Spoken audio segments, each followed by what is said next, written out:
TV Sintonia, a TV que passa você.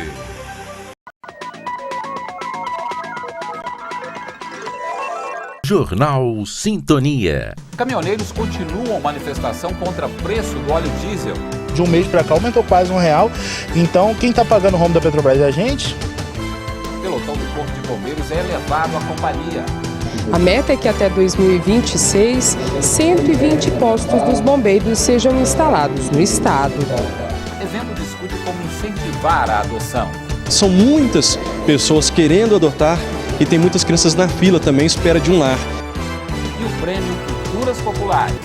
Na última edição do projeto, Minas Gerais teve 42 representações. São os destaques do Jornal Sintonia. Está no ar.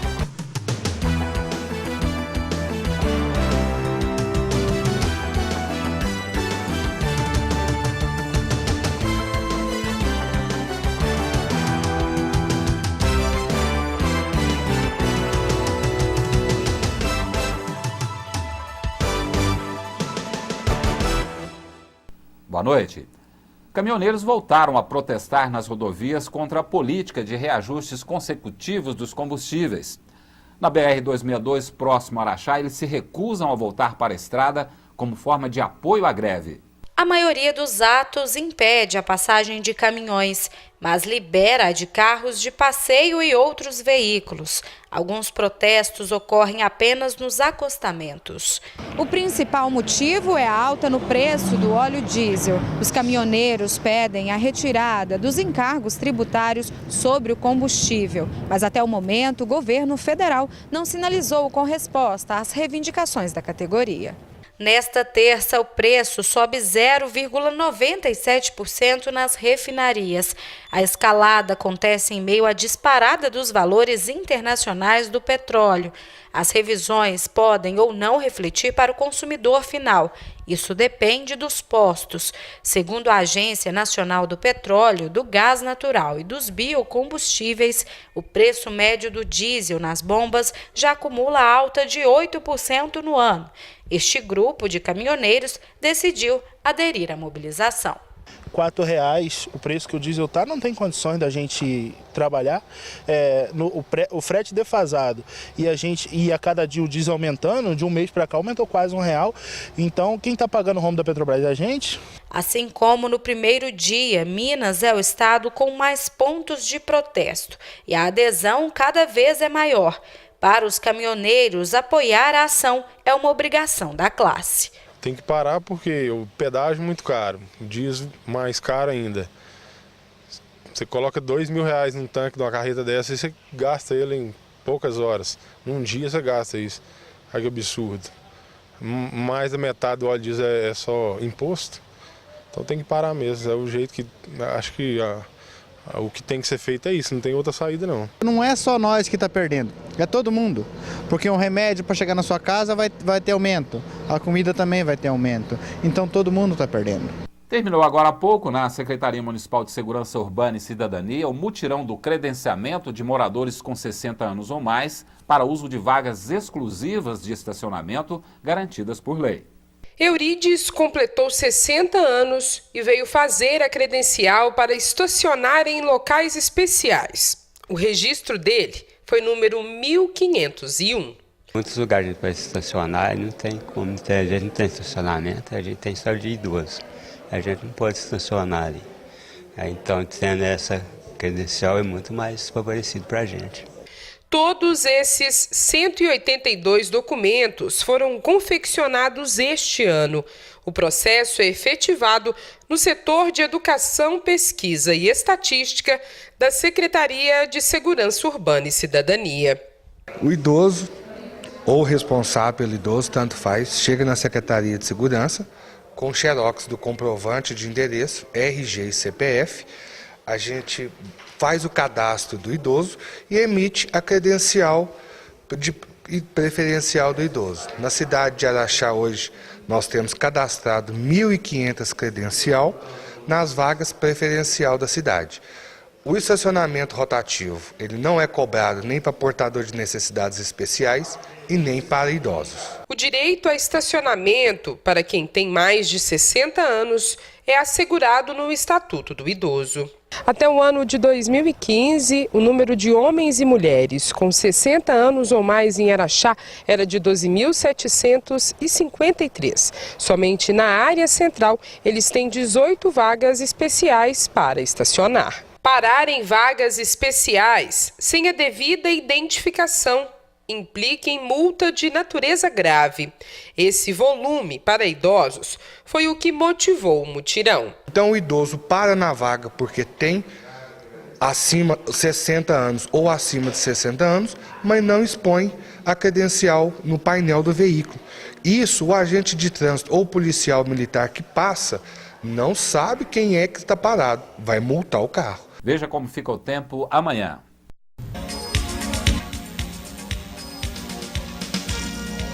A quarta-feira será de céu claro. A temperatura máxima chega aos 27 graus e a mínima 12 graus.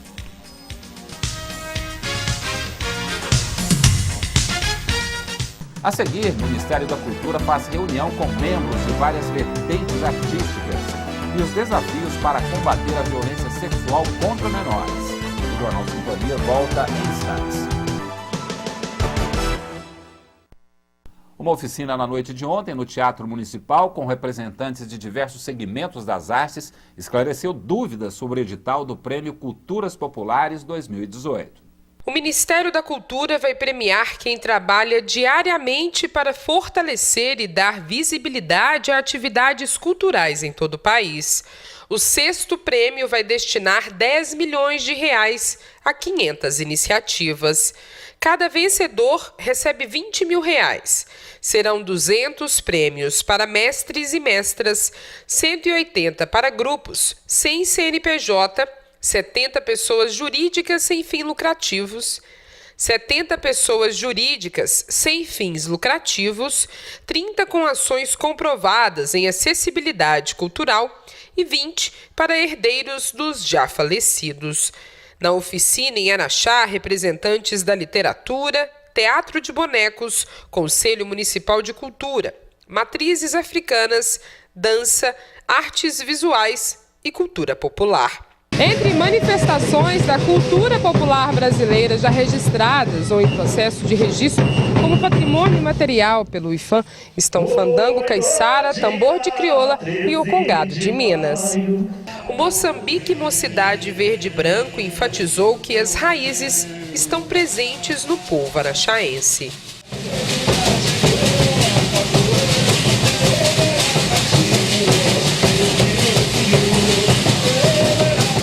Os esclarecimentos sobre o edital, que está aberto e recebe propostas até 13 de junho, são feitos pelo chefe da representação do Ministério da Cultura em Minas Gerais. A oficina é um grande bate-papo sobre o edital Culturas Populares 2018, que homenageia a Selma do Coco. A proposta da oficina é tirar dúvidas e esclarecer pontos que normalmente são mais complexos dentro do edital, né? Ou não complexos, mas pontos que as pessoas deixam de lado e acabam sendo eliminadas por pequenos detalhes, né? Um ponto de referência para possíveis dúvidas no município será a Fundação Cultural Calmon Barreto. Ela vai estar de portas abertas para auxiliar, para ajudar, se precisarem para alguma situação de embaraço no momento de inscrições de alguns projetos, nós vamos estar lá, né? A nossa equipe hoje vai participar aqui para tirar alguma dúvida e também estreitando essa parceria para dar esse suporte, esse auxílio ao artista local.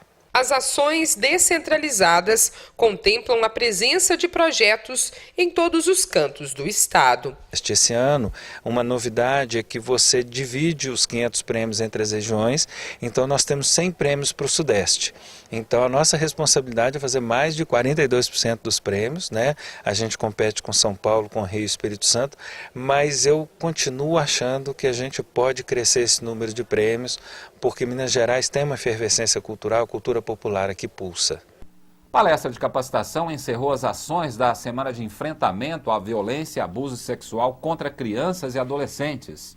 A psicóloga Ana Maria Neves abordou os temas família, infância, violência e instituição ressaltando a importância de falar sobre os tabus que são criados em torno do abuso sexual. A gente precisa investir, capacitar, treinar, mas mais do que isso, é importante trazer à baila, trazer à mídia um tema para ele deixar de ser tabu.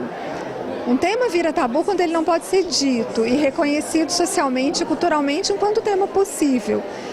E eu venho aqui hoje tentar desenvolver a ideia de que a gente pode e deve falar sobre sexo, sobre sexualidade, para que a gente possa, no segundo momento, falar sobre essa violência. A presidente do Conselho Municipal da Criança e do Adolescente, Cristiane Pereira, ressaltou o trabalho para fortalecer as instituições que acolhem os menores. E a gente está encerrando hoje cuidando de quem cuida dessas vítimas, dessas crianças, desses adolescentes que passaram por esse e passam por esses problemas. Então é importante a gente ter uma rede capacitada, uma rede segura, uma rede preparada para enfrentar um assunto tão difícil e que traz tantos danos para o resto da vida dessas crianças e desses adolescentes.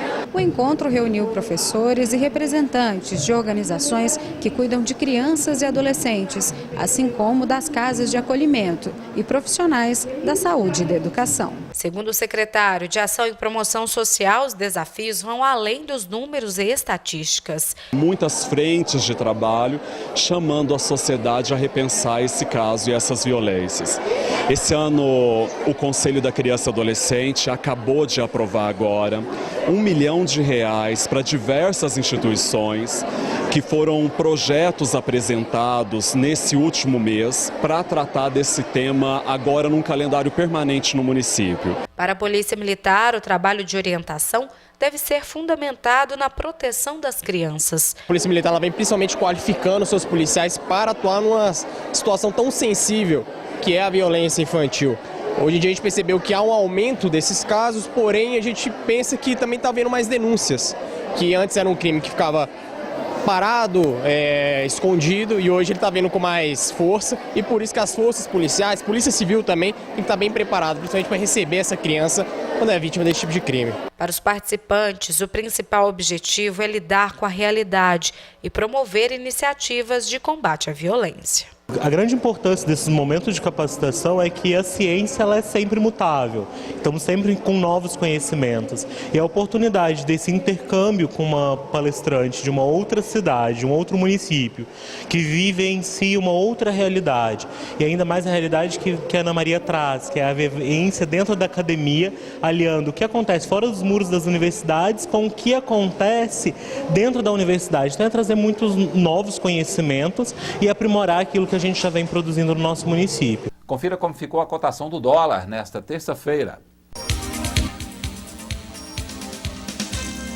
A moeda americana fechou o dia cotada a R$ 3,64.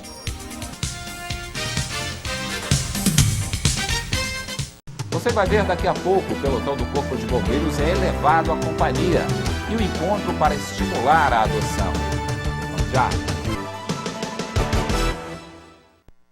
Após ser incluída no calendário de eventos da cidade, a Semana de Adoção promoveu debates entre autoridades e coordenadores de instituições no plenário da Câmara de Vereadores. Rafael Rios foi quem apresentou o projeto que virou lei no município e agora pretende debater sobre as diretrizes para a melhoria do atendimento prestado às famílias e às crianças. Sobre o aspecto jurídico da adoção, quais as famílias que estão aptas, onde estão essas crianças cadastradas e também aptas à adoção, porque toda criança e adolescente ela precisa de um lar, precisa de uma família, né? São muitas pessoas querendo adotar e tem muitas crianças na fila também à espera de um lar. Então, fazer essa criança, esse adolescente chegar a um lar é o grande desafio, porque são várias questões que estão envolvidas nesse tema adoção. Então, essa discussão é para realmente debater tudo isso e a gente poder realmente chegar no objetivo final, que é a melhoria na vida dessas crianças, desses adolescentes e realizar o sonho de muitas famílias também de ter seus filhos, suas filhas, esse berço familiar. Durante o encontro, o juiz Renato Zupa afirmou a necessidade de falar sobre o assunto. É importante que tenhamos uma data no nosso calendário específico para o fomento à adoção. A divulgação do procedimento de adoção, as facilidades que o município já possui para prover a vontade desses casais que se interessam em adotar, incentivar que outros casais se juntem a esses, né? Para que a gente possa partilhar esse amor imenso que temos pela humanidade, porque o amor que a gente tem pela adoção é um amor pela humanidade. Não existe felicidade se essa felicidade não for plena, se essa felicidade não for de todos.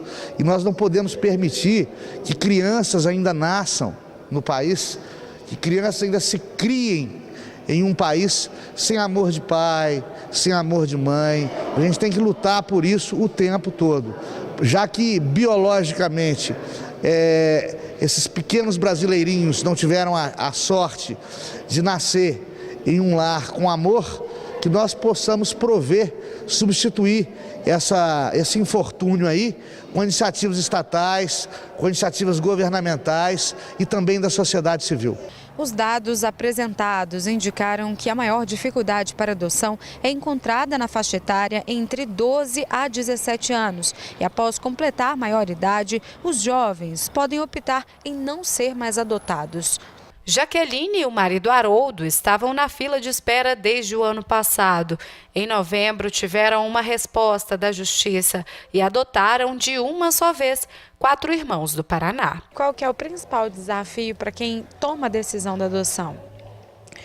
Primeiramente, eu acho que é amadurecer e abrir a cabeça para a causa da adoção, né? Não é fácil.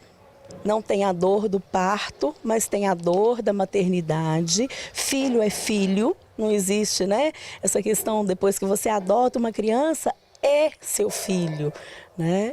E mesmo que não biologicamente, a criança faz parte da sua vida, é seu herdeiro, a adoção é para sempre e a gente precisa pensar nessa causa. André ainda aguarda a oportunidade de ser pai através da ação e afirma que a busca pelos direitos humanos é uma luta de todos. A necessidade deles é a mesma da gente, é querer ter uma família, é querer ajudar, é querer ser participativo, é querer o bem das pessoas. Então eu acho isso muito importante, a gente está engajado nessa obra, porque a gente vê a discriminação que existe no nosso país, os problemas todos que o nosso país está vivendo, você está entendendo? E a gente quer ajudar, a gente quer fazer o bem. Cerimônia na manhã de hoje elevou o pelotão do Corpo de Bombeiros à companhia. O objetivo é a maior proximidade da população para atendimento rápido e especializado.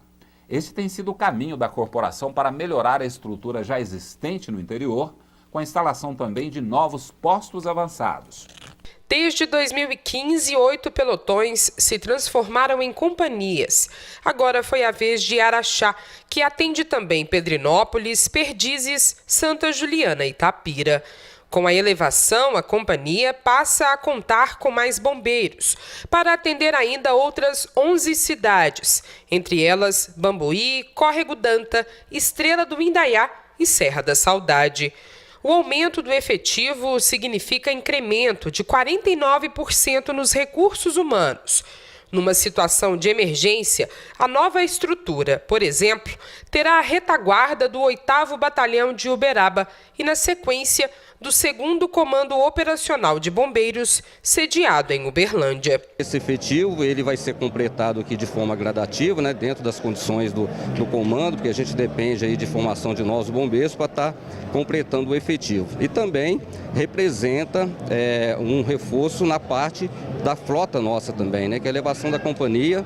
A gente tem a previsão aí de aumentar o número de viaturas e com isso, com certeza, a fração de Araxá vai ter condições de aumentar a sua capacidade de resposta e produzir um trabalho com mais qualidade para a população de Araxá e região. Cada passo da corporação é dado levando em consideração toda a estrutura disponível no estado. Entre as novidades no município da região Triângulo Sul, a recém-construída e equipada sala de descontaminação. A elevação de uma unidade ou a criação se dá após detalhado estudo técnico. No plano de comando 2015-2026, a meta é levar cobertura para todos os municípios com mais de 30 mil habitantes. Isso aumentará de 67 para 120 o número de unidades dos bombeiros. Alguns casos estão em estudo para que cidades com mais de 15 mil moradores também tenham uma unidade. As parcerias com os municípios têm sido um dos caminhos encontrados para viabilizar a expansão. Assim, alguns critérios objetivos para o início do processo de instalação levam em conta população, participação do município no PIB do estado, grau de urbanização, número de veículos emplacados, de edificações comerciais e industriais, distância entre o município e a fração de bombeiros mais próxima, patrimônio histórico instalado, afogamentos, área ambiental protegida, aeroporto e índice de desenvolvimento humano. Mas é importante também dizer que o Corpo de Bombeiros se preocupa muito com a prevenção. E nesse momento em que a gente tem a oportunidade de trazer um número maior de recursos humanos aqui, é sinal de que nós vamos fortalecer também a prevenção em todo o entorno de Araxá. Dessa forma, a gente vai ter um contato maior com todos os comerciantes, toda a população, com o objetivo de mudar um pouco essa cultura e inserir uma atividade de autoproteção, uma consciência de autoproteção em todo cidadão. E o Jornal Sintonia fica por aqui. Outras notícias no JS Meio Dia desta quarta-feira. Assista agora a TV Você. Uma boa noite e até amanhã.